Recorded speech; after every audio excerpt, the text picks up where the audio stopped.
The 1995 to 96 alternative Leicester City away kit, a colour scheme and design not replicated by the club since. This jersey was introduced to complement the existing home, blue and yellow away kits. However, its design altered quite significantly from those outfits. The main thing probably being noticeable first is the collar, a V-neck design as opposed to the flappy collar with mesh front. But if you look a bit closer, there's some really intricate changes. If you look into the fabric here, it has a sort of symmetrical Umbro style design, similar to the Umbro sort of jerseys of that era, as opposed to the existing home and away jerseys that had the club crest printed over and over again in the fabric. This is classic sort of 90s stuff where the improved printing technology meant kit manufacturers and suppliers quite simply went a bit nuts. Obviously, another fundamental difference is the vertical placing of the Fox Leisure and Leicester City crest as opposed to sort of side by side on either breast, but the Walker's Crisp sponsorship remains centrally. Now, was this jersey ever worn? We know it definitely was at least once against Reading at Elm Park in the March of 1996.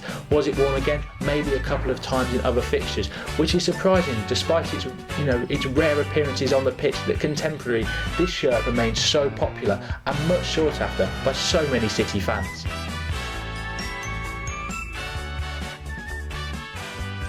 The 2000 to 2001 Leicester City home shirt, the first designed by French manufacturer Le Coq Sportif, a shirt that should have brought success but a season that really turned into a complete disaster.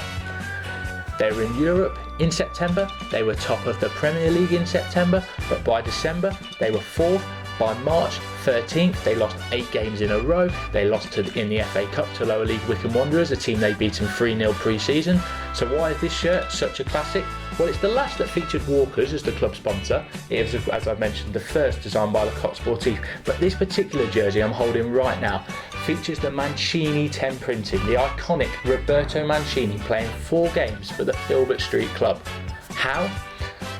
Manager Peter Taylor was particularly pally with a certain Sven-Goran Eriksson, who had managed the Italian at Lazio.